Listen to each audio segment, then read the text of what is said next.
What's going on, guys? It's me, JV, coming to you live this morning on Friday, July 1st, the exact halfway point of 2022.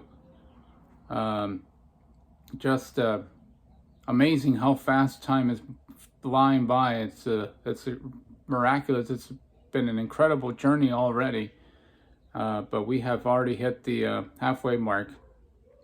Just wanted to briefly discuss my experience in London, England. I was out there for 1 week. Just got back on Monday, and London, obviously a very well-known city. It's one of the most popular capitals in the world. It's a cosmopolitan area where a lot of people from many other parts of the world, primarily Eastern and Western Europe, descend upon that city to spend a couple of days there. And one of the things that really struck me about the city is how incredibly diverse and progressive they are. They see things a little bit different than what people here in the United States see them. I think they are, for example, less materialistic down there. They don't necessarily think about money 24/7 like they do here in the United States. A lot of the establishments and businesses I noticed were closed for long periods of time during the middle of the day, whether it was the weekday or the weekend, which I found extremely fascinating considering, like I mentioned, how well visited London is, with a ton of tourists all over the place, and yet a lot of establishments didn't take advantage of the fact that tourists like myself were walking around looking to consume, looking to eat, looking to have beverages, whatever the case may be, but we couldn't find that many places because a lot of them were closed. And I'm talking about central London here. I'm not talking about the outskirts of the city where the locals live. I mean, we were talking about central London, the touristy part of the city.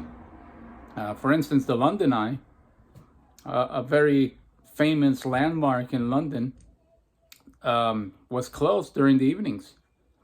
You would think that if they were a capital, I mean, they are a capitalist society, obviously, but you would think that that place would be open 24/7 because it's sitting right there in the heart of the city.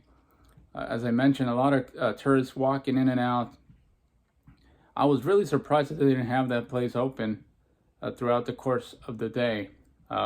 Many other landmarks, obviously the London Bridge, the London Tower, Buckingham Palace, Big Ben, all those places were open pretty much throughout our stay. But that's one of the things that really caught my eye about London, is the fact that they really don't augment or maximize their profitability potential because I think they probably are more interested in having a work-life type of an equilibrium, a balance, if you will. It's not just all constantly thinking about money.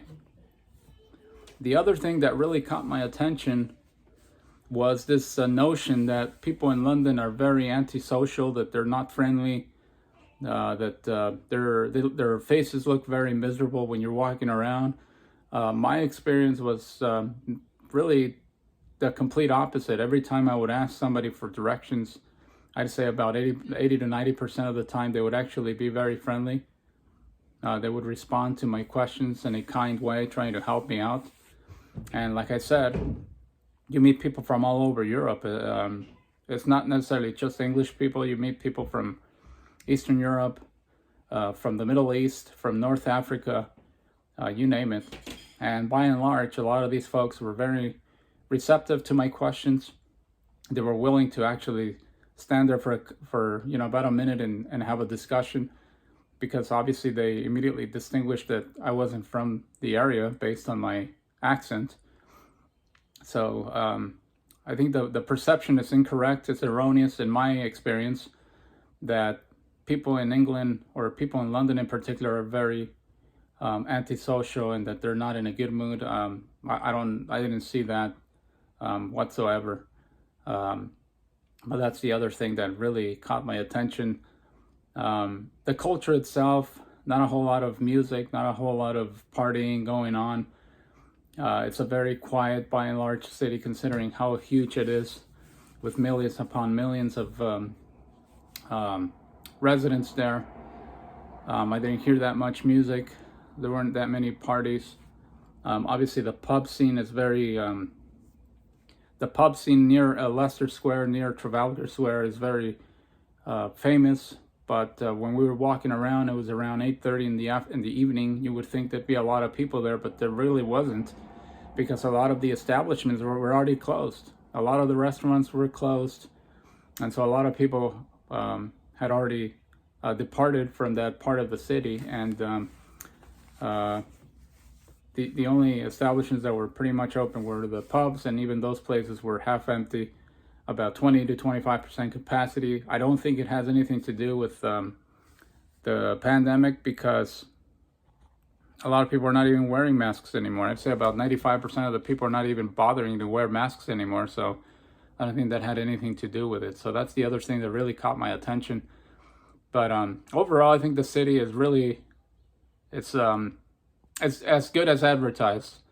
I think it has a lot of different, obviously, tourist attractions to visit. The women are extremely attractive. Probably the best confluence of women that I've ever seen in my life in one particular area or in one particular city, and London really displayed that. But of course, as I mentioned, these were not necessarily all English women. These were women coming from other parts of Europe, primarily Eastern Europe, Southern Europe, near the Mediterranean area, and that really gave it a huge amount of flavor. The weather was great. The first couple of days that we were there, it was really hot. It was about upper 70s, low 80s. The weather was just perfect. We were walking around throughout the course of the day, and we got a lot of sunburn, and we really were very fortunate that we got there at the right time, because the weather tends to be very cold, very saturated with rain, precipitation throughout the year. So the weather really cooperated. I believe in our 1 week stay, there was only about a couple of hours in which we saw precipitation. It was around the middle of the day, but other than that, the weather was just fantastic. The subsequent days were a little bit cooler, but nonetheless, it was perfect weather to walk around and get to know the city on a more intimate basis. I would definitely recommend going to that place. The cost of living is expensive, as you can imagine. London is definitely an expensive city, especially if you're coming from the United States, where your currency is weaker than the British pound. So keep that in mind when you travel to London. I would suggest you travel with a group of people. That way you can share the expenses of the hotel rooms or the Airbnbs or wherever it is that you're going to stay. Because if you go by yourself, or even if you go in with a couple, you are going to have to spend definitely a lot of money just on the hospitality itself. So keep that in mind. The cost of living is definitely pretty expensive. It's just as expensive, if not more expensive, than New York City, for example. So keep that in mind, but it is definitely well worth your visit there if you can make it, especially during the summer.